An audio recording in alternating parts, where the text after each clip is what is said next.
bien-aimés, frères et sœurs dans le Seigneur, mes pères dans la foi, dans le ministère, chers aînés, je vous salue au nom de Jésus-Christ, notre Seigneur et Sauveur, qui nous a appelés tous dans les champs pour le servir. Je suis votre frère Don Moussoni Moulongo. Je suis pasteur à l'église La Borne Banzangungu. Je sers sous l'onction du révérend pasteur Jean-Marie Loufika. Je suis donc à Banzangungu. Et présentement, je suis en train de vous partager ces messages, ces morceaux des Écritures. Je me retrouve en Banzangungu en mission de service séculier. Je suis content d'être là, d'être choisi parmi les intervenants dans ces grands thèmes qui nous avaient été communiqués sur l'Église et sa mission. Un thème important, alléchant. Et je tiens pour cela à remercier le pasteur Acacia et tous ceux qui organisent ce programme au niveau de cette plateforme de Men of God et Women of God. Je tiens réellement à les remercier pour avoir jeté leur dévolu sur moi et me désigner pour partager avec nous ces 30 minutes ou peut-être moins sur l'Église et sa mission. Beaucoup à dire sur ce thème. J'étais moi-même très édifié lorsque mes prédécesseurs ont parlé de ce thème, ont abordé ce thème.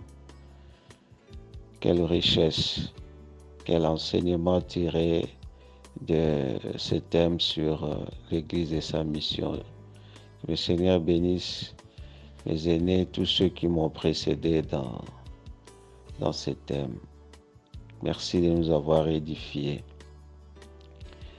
Moi, je voulais aborder dans le même sens aussi.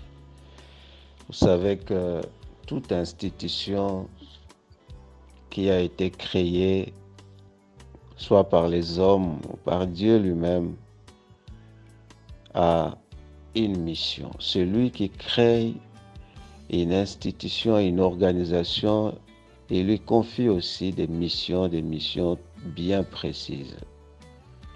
Vous avez, par exemple, pour les ISP, les instituts supérieurs pédagogiques, l'État qui crée, le législateur qui crée ces instituts,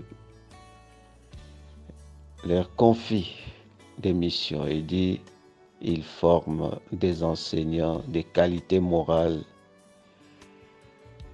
et intellectuelles éprouvées. Quand on crée les universités, on dit les universités ont pour mission d'enseignement, d'enseigner, de faire de recherche et de rendre des services à la communauté. L'Église que le Seigneur Jésus-Christ a bâtie lui-même, il a dit, tu es pierre, et sur ces rocs, toi tu n'es qu'un petit caillou, mais sur ces grands cailloux, ces grands rochers, la connaissance que tu as de moi, de Christ, je bâtirai mon Église, et cette Église, les portes de séjour des morts ne prévaudront point contre elle. Et de cette Église que Christ a créée, que moi je vais parler, dont la mission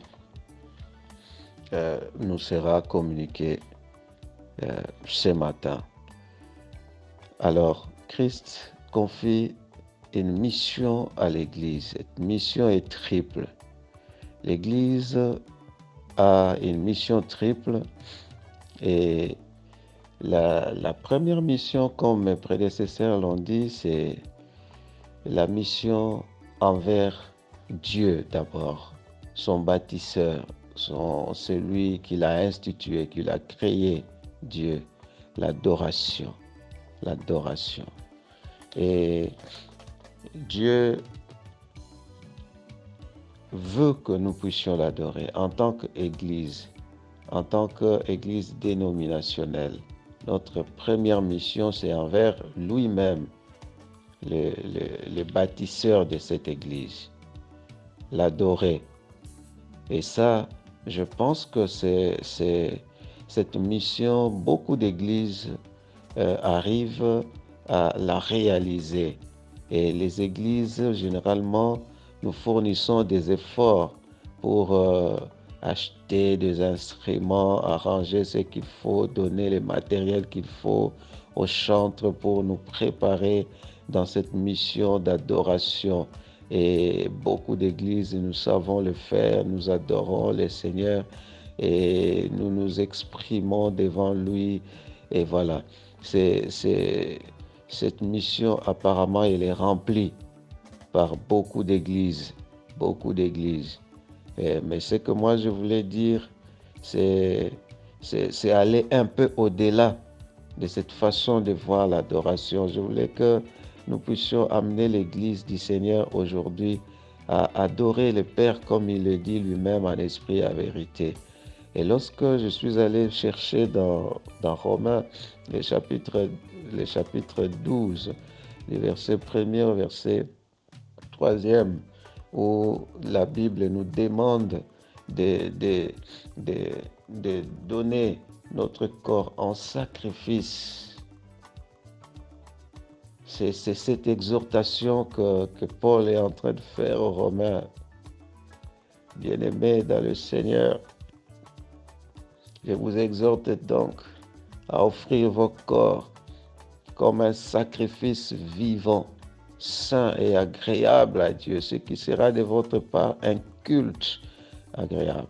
Le sacrifice de soi, avant que le Seigneur ne puisse recevoir notre adoration, nous devons d'abord nous-mêmes être agréables à lui. Nous sacrifier, notre corps soit un sacrifice que le Seigneur agrée avant qu'il puisse agréer notre adoration à nous.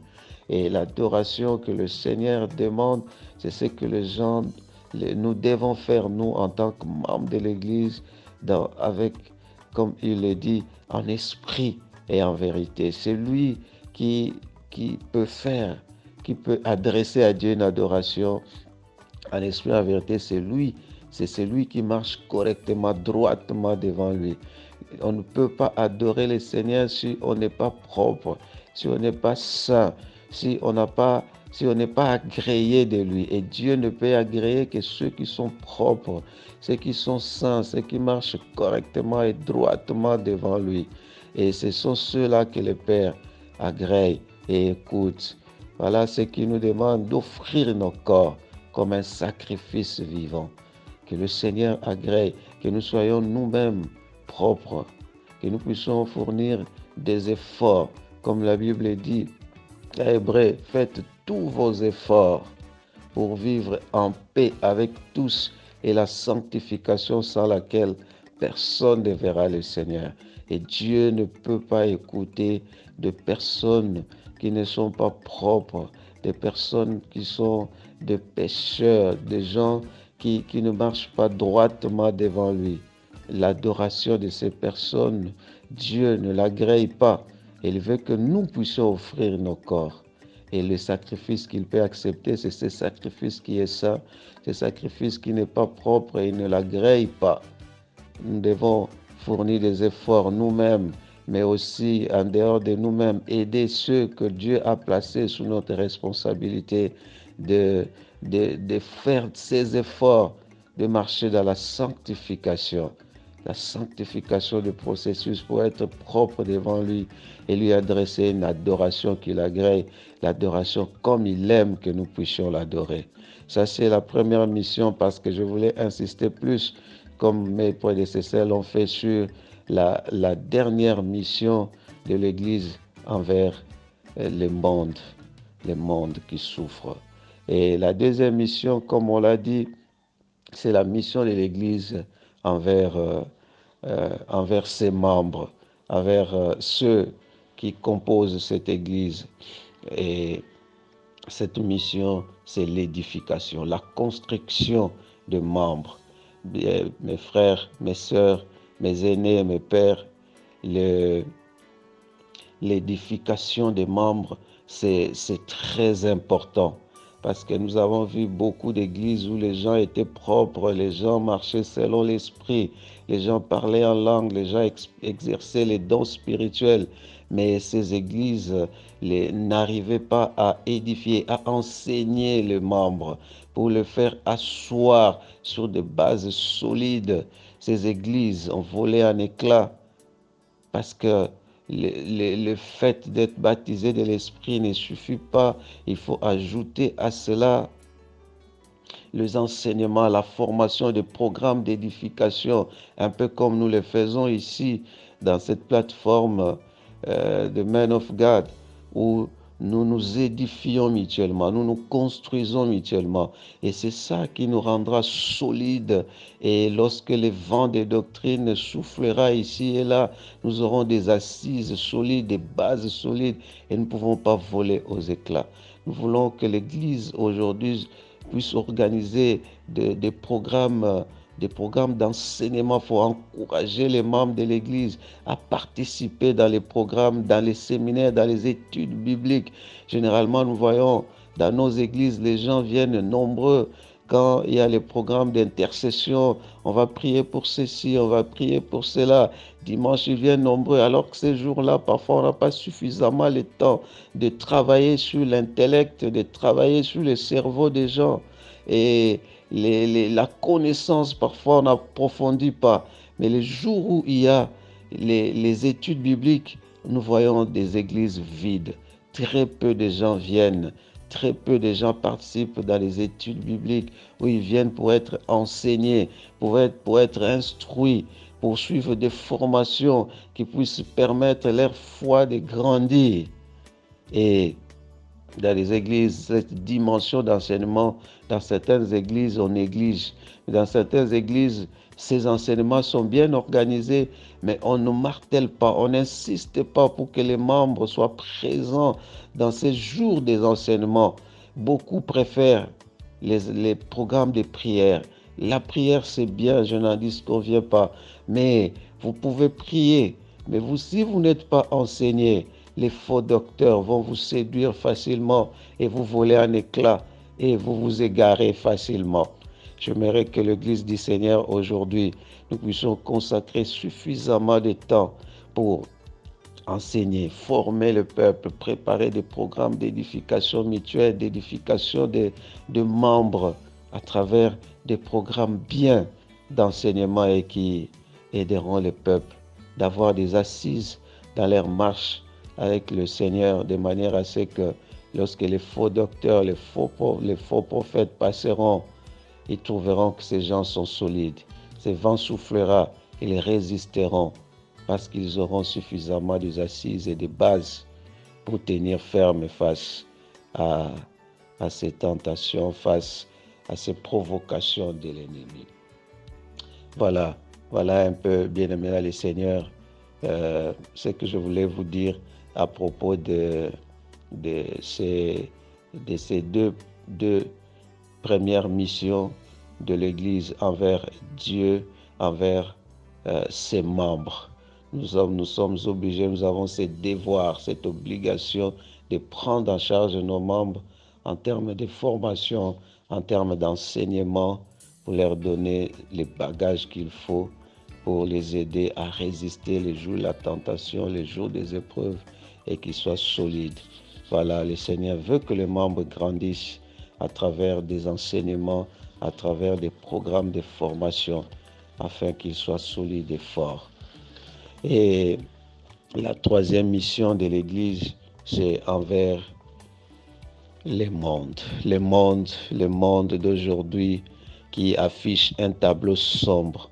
Les mondes aujourd'hui qui est comparable à ces grands navires qu'il y a à bord, dans son bord, beaucoup de gens, mais donc qui a décidé carrément de prendre les capitaines du navire et le jeter par-dessus bord parce qu'il considère que ces capitaines ne font pas des choses comme il le fallait.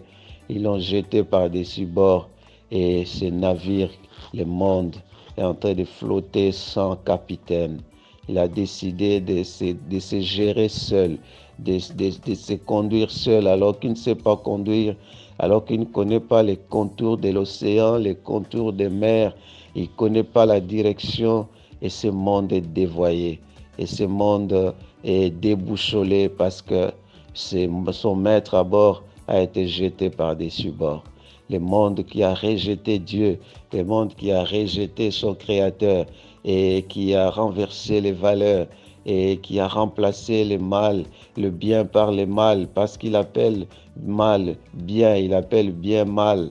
C'est ça le monde d'aujourd'hui, le monde en perversion, le monde qui gémit aujourd'hui parce qu'il a jeté son Créateur, parce qu'il ne veut pas regarder son Créateur. Et c'est lui qui a créé ces hommes, c'est lui qui a créé ces hommes. Il a un cœur envers, il a toujours un plan merveilleux pour ces hommes, comme il nous a nous-mêmes sortis, tirés de ce monde. Il nous a appelés à lui, à marcher avec lui. Et nous avons été sauvés, nous avons été sortis du lot de ceux qui ont jeté le capitaine du navire par-dessus bord. Nous reconnaissons que sans le capitaine, nous ne pouvons pas arriver à bon port, nous ne pouvons pas atteindre nos objectifs. Et c'est comme ça que nous avons décidé de faire allégeance à lui, de revenir à Christ, de marcher en conformité avec sa parole. Et il veut que plusieurs, et même tous, soient sauvés. C'est ce que Christ a dit. Il est venu pour faire la volonté du Père. Et la volonté du Père, c'est que tous soient sauvés et qu'ils parviennent à la connaissance de la vérité. Or, jusque-là, tous ne sont pas encore sauvés. Il y a des milliards de personnes qui traînent encore dans la rue, qui sont encore dans ces navires en train de se conduire tout seuls, sans maître à bord. Et le Seigneur Jésus nous confie cette mission clairement. Il l'a confiée aux disciples et à nous aussi. Et là, avant de rentrer au ciel, dans Matthieu 28, les versets 19, 18 jusqu'à 20, il dit, allez, voilà l'ordre de mission qu'il leur donne.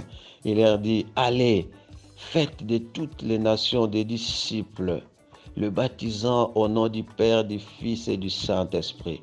Voilà la mission. Moi, j'appelle ça la grande commission.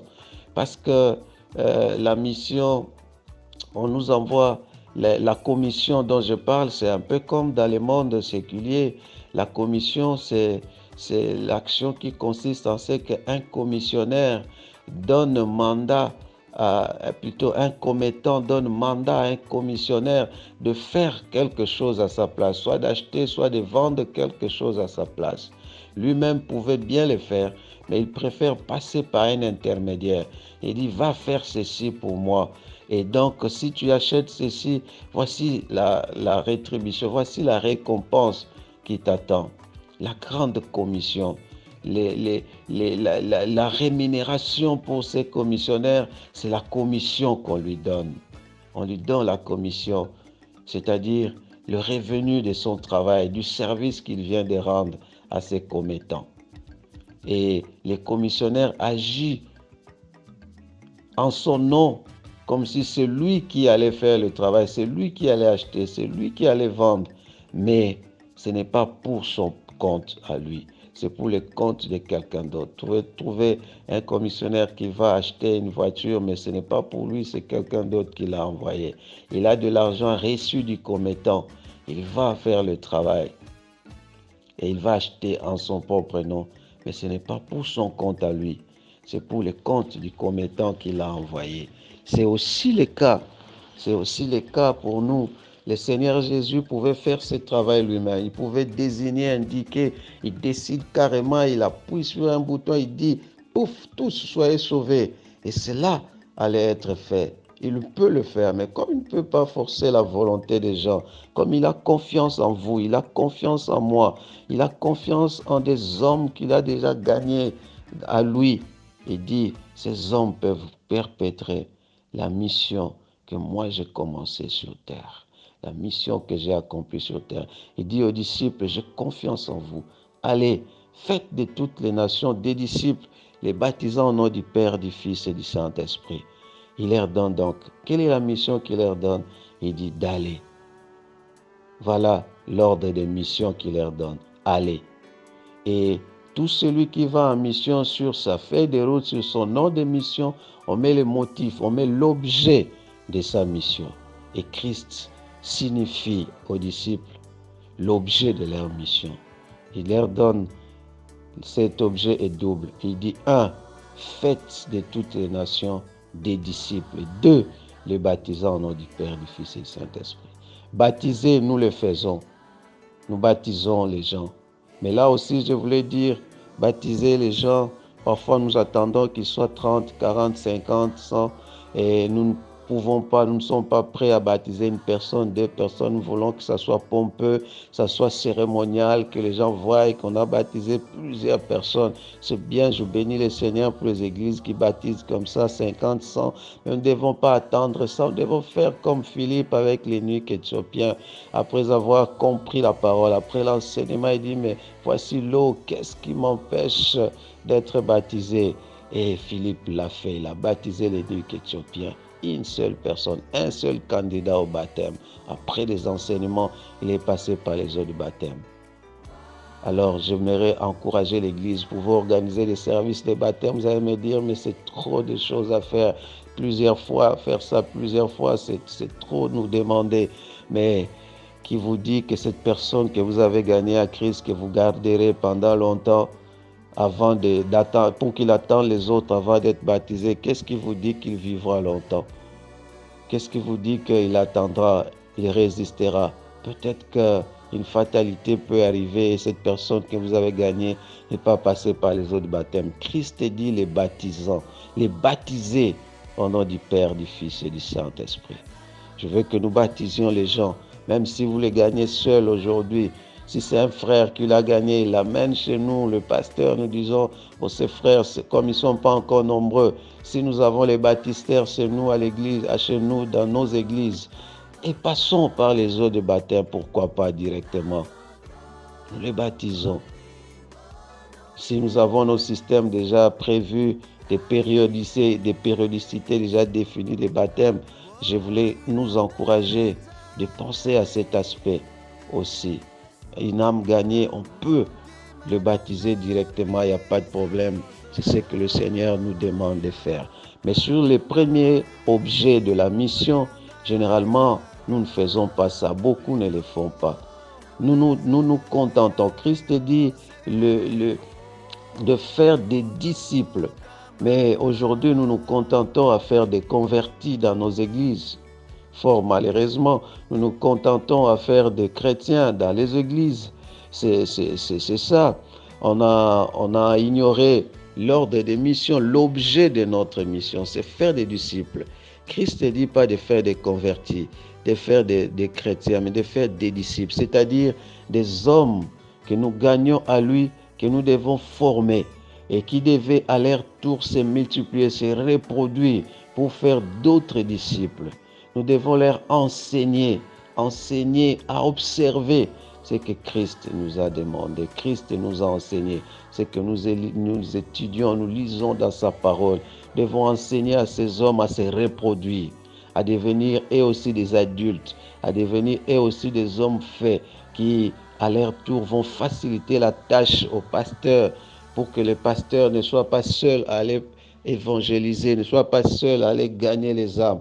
Vous gagnez une âme, vous le faites asseoir, vous lui donnez des enseignements, des affermissements, pour vous les nourrissez de manière à ce que là je rentre à la deuxième mission de l'édification. nous les nourrissons pour qu'ils grandissent et qu'à son tour, qu'il ait la maturité, qu'il se reproduise lui aussi, qu'il gagne d'autres. Aujourd'hui, si les églises, nous souffrons encore, les pasteurs, avec ceux qui dirigent l'église, à aller évangéliser cette poignée de personnes, c'est parce que nous ne faisons pas des disciples. Nous ne sommes pas des faiseurs de disciples. Nous sommes des faiseurs de chrétiens, des faiseurs de convertis. Là, nous sommes forts. Mais j'aimerais que maintenant nous fournissions beaucoup plus d'efforts à faire des disciples. Ça nous facilitera la tâche de manière à ce que nous ne continuions pas à souffrir nous-mêmes. Si nous sommes une église d'une centaine de membres ou des dizaines de milliers de membres, ou des milliers de membres, j'aimerais que nous puissions faire de ces membres-là de vrais disciples. Et ça augmentera le nombre de lieutenants dans l'armée. Et nous allons gagner plusieurs, des milliards qui traînent dans le monde, des milliards qui ont jeté Dieu par-dessus bord, seront gagnés parce que nous constituerons un groupe très important. Voilà, mes bien-aimés dans le Seigneur, c'est de ça que je voulais vous parler. Nous devons faire des disciples. Et là, dans notre manière de faire des disciples, j'allais nous proposer, et je sais que nous enseignons ça, mais je voudrais que nous puissions appliquer ça, une stratégie évangélique pour faire l'évangélisation et gagner à enseigner à ses membres lorsque nous les édifions pour qu'ils le fassent. Je voulais que nous puissions adopter la stratégie d'évangélisation que j'ai appelée ici comment j'ai appelé ça, notre catégorie sociale ou notre catégorie socio-professionnelle. Si nous sommes maçons, entre nous, il y a des associations sociales comme ça, des maçons. Nous avons des frères qui sont maçons à l'église. Vous trouvez ces maçons, ils sont dans les associations. Mais ces frères, il est le seul maçon de l'église. Dans son association, il y a plusieurs maçons dans cette association dans laquelle il appartient. Ils ont plusieurs maçons, mais dans l'église, vous trouvez 1-2 maçons. Pourtant, le langage du maçon est bien compris au milieu du maçon. Et il peut gagner facilement des maçons. Un peu comme ces gens qui fouillaient le martyr d'Étienne, qui sont arrivés à Antioche. Et la Bible dit, ceux qui étaient juifs parlaient aux juifs, ceux qui étaient païens parlaient aux païens, parce qu'un païen peut comprendre. Les Grecs pouvaient comprendre le langage grec, la philosophie, le raisonnement, la rationalité, ils pouvaient comprendre que si un juif lui parlait à un grec, il ne comprendrait peut-être pas ces langages-là. Les Grecs parlent grec, les Juifs parlent aux Juifs. Un païen un Koulouna a la facilité de s'adresser à un Koulouna dans leur langage, il comprendra. Celui-ci était Koulouna et il va comprendre facilement ces langages-là. Celui-ci est maçon, il comprendra les langages des maçons et il est dans son milieu naturel. Les gens de son milieu vont l'écouter, les comprendre facilement. Je suis enseignant, je sais gagner les enseignants facilement, les étudiants, les élèves facilement parce que c'est mon milieu naturel, c'est mon élément. Et donc, j'ai la facilité de gagner quelqu'un. Vous êtes avocat, vous êtes médecin, vous êtes magistrat, vous êtes député, vous êtes ministre, vous êtes commerçant, vous êtes couturier, vous pouvez être ce que vous êtes dans votre catégorie socio-professionnelle. Vous avez la facilité de parler le langage et la liberté de contacter ces gens qui sont avec vous. Et donc, nous devons enseigner à ces gens, à ces hommes, à ces membres, de croître et de faire cette stratégie évangélique parce que dans ces associations professionnelles, dans ces groupes sociaux, nous trouvons des personnes qui sont là, qui sont païens.